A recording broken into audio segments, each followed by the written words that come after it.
ഇനി നെക്സ്റ്റ് നമുക്ക് നോക്കാനുള്ളത് effect of substituents on the acidity of ഫീനോളാണ്. ഒരു സബ്സ്റ്റിറ്റ്യുവൻ്റ് വന്നു കഴിഞ്ഞാൽ അതെങ്ങനെ ഫീനോളിൻ്റെ അസിഡിറ്റീനെ എഫക്റ്റ് ചെയ്യും എന്നുള്ളത്. ഓക്കെ, അപ്പോൾ ഇലക്ട്രോൺ വിഡ്രോയിങ് ആയിട്ടുള്ള ഗ്രൂപ്പ് ലൈക്ക് NO2, അതേപോലെ തന്നെ CN, സയനോ, അല്ലെങ്കിൽ CHO, അല്ലെങ്കിൽ COOH, ഇങ്ങനെയുള്ള ഈ ഇലക്ട്രോൺ വിഡ്രോയിങ് സബ്സ്റ്റിറ്റ്യുവൻ്റ് ഓർത്തോ അല്ലെങ്കിൽ പാരാ പൊസിഷനിൽ, ഫീനോളിൻ്റെ ഓർത്തോ അല്ലെങ്കിൽ പാരാ പൊസിഷനിൽ പ്രസൻ്റ് ഉണ്ടെങ്കിൽ അതെന്ത് ചെയ്യും? ആസിഡ് സ്ട്രെങ്ത് ഓഫ് ദ ഫീനോളിനെ എൻഹാൻസ് ചെയ്യും, ഇൻക്രീസ് ചെയ്യും.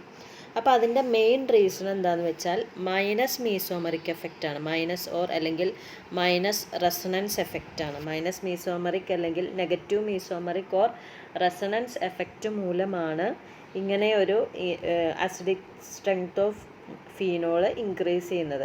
അപ്പോൾ അതിന് കാരണം എന്താണെന്ന് വെച്ചാൽ ഫീനോക്സൈഡ് അയോണ്, ആ ഫീനോക്സൈഡ് അയോണിലെ നെഗറ്റീവ് ചാർജിൻ്റെ ഡിസ്പേഴ്സൽ എന്ത് ചെയ്യുന്നു? ഇൻക്രീസ് ചെയ്യും. അപ്പോൾ ഇലക്ട്രോൺ വിഡ്രോയിങ് സബ്സ്റ്റിറ്റ്യുവൻ്റ് ആണെങ്കിൽ അങ്ങോട്ട് കൂടെ എന്ത് ചെയ്യുന്നു? ഈ നെഗറ്റീവ് ചാർജ് ഡിസ്പേഴ്സ് ചെയ്യും. അപ്പോൾ റെസനേറ്റിംഗ് സ്ട്രക്ചർ ഇൻക്രീസ് ചെയ്യും. So stability of the phenoxide ion increase ചെയ്യും. അതായത് tendency of a phenol to donate proton will be increase ചെയ്യും. അതാണല്ലോ ആസിഡ് സ്ട്രെങ്ത് എന്ന് പറയുന്നത്. അപ്പോൾ നമ്മൾ നൈട്രോഫീനോളും ഫീനോളും കമ്പയർ ചെയ്യുകയാണെങ്കിൽ അതിൽ ആസിഡ് സ്ട്രെങ്ത് കൂടുതൽ അപ്പോൾ ഏതിനായിരിക്കണം? യെസ്, നൈട്രോഫീനോളിനായിരിക്കും അല്ലേ? കാരണം അവിടെ ഒരു സബ്സ്റ്റിറ്റ്യുവൻ്റ് ആയിട്ട് ഇലക്ട്രോൺ വിഡ്രോയിങ് NO2 ഗ്രൂപ്പ് വന്നത് കൊണ്ട് അതിൻ്റെ ആസിഡ് സ്ട്രെങ്ത് അല്ലെങ്കിൽ resonating structure will be more than phenoxide ion. അപ്പോൾ അതുകൊണ്ട് ഫീനോളിനേക്കാളും ഗ്രേറ്റർ ആയിരിക്കും നൈട്രോഫീനോളിൻ്റെ ആസിഡിക് സ്ട്രെങ്ത്.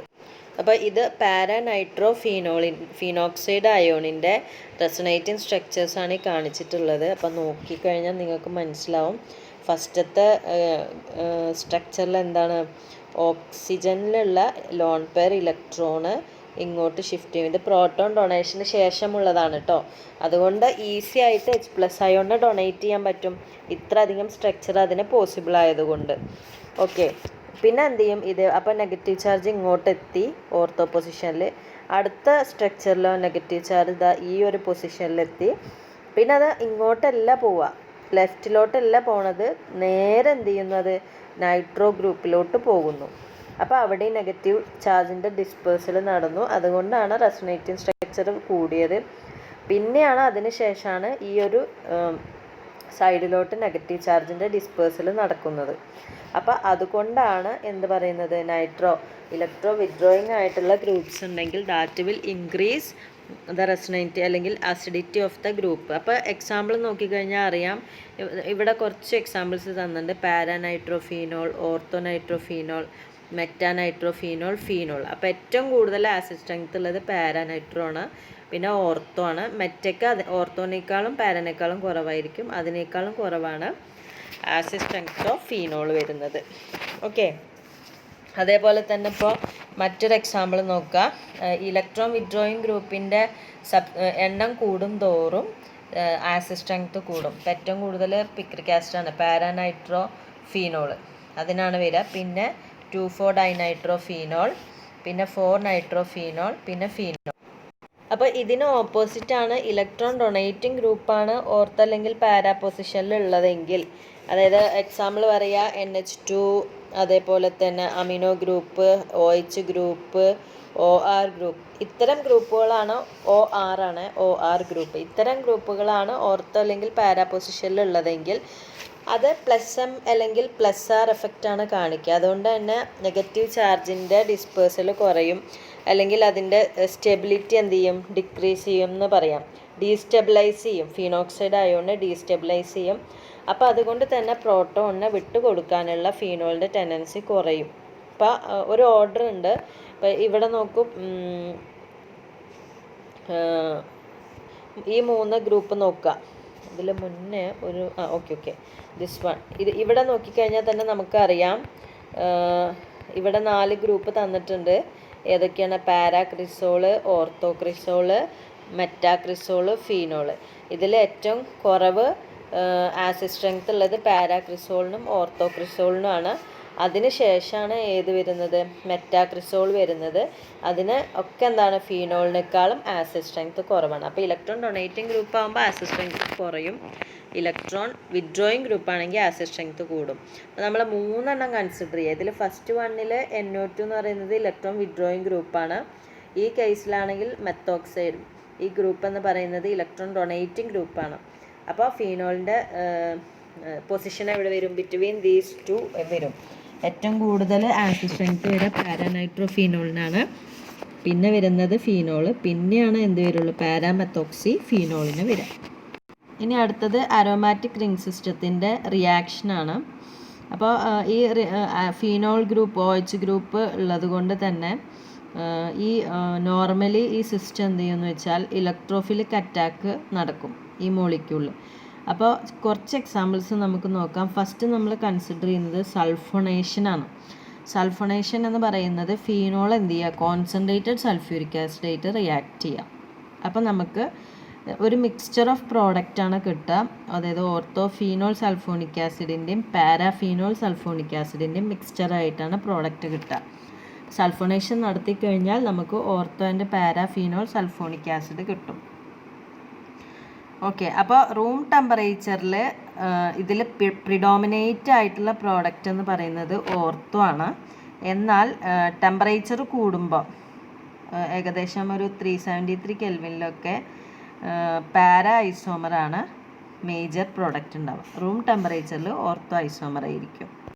ഇനി ഇതുപോലെ അടുത്തതാണ് നൈട്രേഷൻ. നൈട്രേഷൻ എന്ന് പറയുമ്പോൾ ഫീനോളിന് എന്ത് ചെയ്യുക, ഡയലൂട്ട് നൈട്രിക് ആസിഡായിട്ട് റിയാക്ട് ചെയ്യുക റൂം ടെമ്പറേച്ചറിൽ.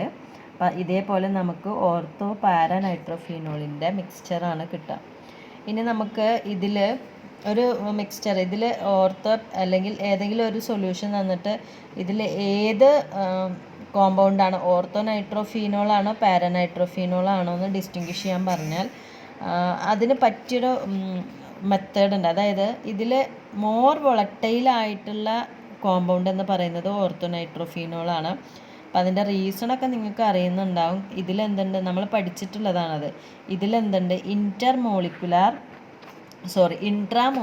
ഹൈഡ്രജൻ ബോണ്ടാണുള്ളത്. ഇൻട്രാ എന്ന് പറയുമ്പോൾ വിത്തിൻ ദ മോളിക്യൂൾ, ഇവിടെ ഇങ്ങനെയാണ് ഹൈഡ്രജൻ ബോണ്ട് ഫോം ചെയ്യുക. അതേസമയം പാരാനൈട്രോഫീനോളിലോ ഇന്റർമോളിക്കുലാർ ഹൈഡ്രജൻ ബോണ്ടാണുള്ളത്. 2 മോളിക്യൂൾസിൻ്റെ ഇടയിലാണ് ഹൈഡ്രജൻ ബോണ്ടിങ് വരിക. അപ്പോൾ അതുകൊണ്ട് തന്നെ ഏറ്റവും കൂടുതൽ വൊളറ്റൈലായിട്ടുള്ളത് ആരായിരിക്കും, ഓർത്തോ നൈട്രോഫീനോൾ ആയിരിക്കും. എന്നാൽ വൊളറ്റിലിറ്റി കുറവായിരിക്കും കാരണം അവിടെ ഹൈഡ്രജൻ ബോണ്ട് ബ്രേക്ക് ചെയ്തിട്ട് വേണം ഇവാപ്പറേറ്റ് ചെയ്യാൻ. അപ്പം നമുക്ക് ഇതിനെ രണ്ടിനെയും സെപ്പറേറ്റ് ചെയ്യാൻ, ഓർത്തോ ആൻഡ് പാരാ ഐസോമറിനെ സെപ്പറേറ്റ് ചെയ്യാൻ പറ്റിയൊരു മെത്തേഡാണ് സ്റ്റീം ഡിസ്റ്റിലേഷൻ എന്ന് പറയുന്നത്. ഓക്കെ, ഇനി അതേപോലെ തന്നെ ഇവിടെ നമ്മൾ പറഞ്ഞത് ഡയലൂട്ട് നൈട്രിക് ആസിഡായിട്ട് ഫീനോൾ റിയാക്ട് ചെയ്യുമ്പോഴാണ് ഓർത്തോ പാരാ നൈട്രോഫീനോൾ ഫോം ചെയ്യുക. എന്നാൽ കോൺസെൻട്രേറ്റഡ് നൈട്രിക് ആസിഡ് നമ്മൾ യൂസ് ചെയ്യുകയാണെങ്കിൽ അവിടെ ഉണ്ടാകുന്ന പ്രോഡക്റ്റ് പിക്രിക് ആസിഡാണ്, 2,4,6 ട്രൈനൈട്രോഫീനോൾ ആയിരിക്കും. ഇനി അതേപോലെ തന്നെ അപ്പോൾ നമുക്ക് ഈ പിക്രിക് ആസിഡിൻ്റെ ഈൽഡ് കൂടുതൽ അല്ലെങ്കിൽ ഗുഡ് ഈൽഡ് പിക്രിക് ആസിഡ് കിട്ടാൻ വേണ്ടിയിട്ട് ഉള്ള ഒരു മെത്തേഡ് എന്താണെന്ന് വെച്ചാൽ ഈ ഫീനോളിനെ ഫസ്റ്റ് സൾഫോണിക് ആസിഡ് ആക്കിയിട്ട് മാറ്റുക, കോൺസെൻട്രേറ്റഡ് സൾഫ്യൂരിക് ആസിഡായിട്ട് റിയാക്ട് ചെയ്തിട്ട്. എന്നിട്ട് അതിനെ ഈ സൾഫോണിക് ആസിഡിനെ concentrated sulphuric acid and nitric ആസിഡിൻ്റെ മിക്സ്ചർ വെച്ചിട്ട് ട്രീറ്റ് ചെയ്യാം. അപ്പോൾ ആ സമയത്ത് നമുക്ക് ഗുഡ് ഈൽഡിൽ 2,4,6 നൈട്രോഫീനോൾ ഒബ്റ്റെയിൻ ചെയ്യും. ഇനി അടുത്തതാണ് ഹാലോജിനേഷൻ. ഹാലോജിനേഷൻ എന്ന് പറഞ്ഞാൽ നിങ്ങൾക്കറിയാം എന്താണ്, ഫീനോളിനെ ഹാലജനായിട്ട് റിയാക്ട് ചെയ്യാം. അപ്പോൾ ഫീനോളിനെ നമ്മൾ ബ്രോമിൻ വാട്ടർ ആയിട്ട് ട്രീറ്റ് ചെയ്ത് കഴിഞ്ഞാൽ നമുക്ക് 2,4,6 ട്രൈ ബ്രോമോ ഫീനോൾ കിട്ടും. ഇത് വൈറ്റ് പ്രസിപ്പിറ്റേറ്റ് ആയിട്ടാണ് ഫോം ചെയ്യുക. അല്ലെങ്കിൽ നമ്മൾ ഫീനോളിനെ കാർബൺ ഡൈ സൾഫൈഡ് അല്ലെങ്കിൽ ക്ലോറോഫോം അല്ലെങ്കിൽ കാർബൺ ടെട്രാ ക്ലോറൈഡ് ഇതിലേതെങ്കിലും വെച്ച് ട്രീറ്റ് ചെയ്യുക ലോ ടെമ്പറേച്ചറിൽ. അപ്പോൾ നമുക്ക് കിട്ടുന്ന പ്രോഡക്റ്റ് മനസ്സിലായില്ലേ, ഫീനോളിന് ബ്രോമിൻ ഇൻ നമ്മൾ യൂസ് ചെയ്യുന്ന വാട്ടറാണ് പറയുന്നത്. ഒന്നുകിൽ carbon di solvent bromine in carbon disulphide അല്ലെങ്കിൽ chloroform or carbon tetrachloride, ഇതിലേതെങ്കിലും ഒരു സോൾവെൻറ്റിൽ ബ്രോമിന് എന്നിട്ട് അതിനെ ഫീനോൾ വെച്ച് ട്രീറ്റ് ചെയ്ത് കഴിഞ്ഞാൽ ടെമ്പറേച്ചർ വെരി ലോ ആയിരിക്കണം. അപ്പം നമുക്ക് എന്ത് കിട്ടും? ഓർത്തോ ബ്രോമോഫീനോളിൻ്റെയും പാരാബ്രോമോഫീനോളിൻ്റെയും മിക്സ്ചർ കിട്ടും. നേരത്തെ നമ്മൾ പറഞ്ഞ ഡയറക്റ്റ് ബ്രോമിൻ വാട്ടറായിട്ട് ട്രീറ്റ് ചെയ്ത് കഴിഞ്ഞാൽ 2,4,6 ട്രൈബ്രോമോഫീനോളാണ് ഫോം ചെയ്യുക. അതേസമയം നമ്മൾ ബ്രോമിൻ ഇൻ CS2 അല്ലെങ്കിൽ CCl4 or CHCl3 റിയാക്ട് ചെയ്യുമ്പോൾ നമുക്ക് എന്ത് കിട്ടും? ഓർത്തോ അല്ലെങ്കിൽ പാരാബ്രോമോഫീനോള് കിട്ടും. ഓക്കെ, സോറി, ഇത് രണ്ടും ഒരേ റിയാക്ഷനാണ് എഴുതിയിട്ടുള്ളത്. അപ്പം നിങ്ങൾ മനസ്സിലാക്കുക, സെക്കൻഡ് കേസിൽ നമുക്ക് ഓർത്തോ ആൻഡ് പാരാബ്രോമോഫീനോളിൻ്റെ മിക്സ്ചറാണ് കിട്ടുക. ഓക്കെ.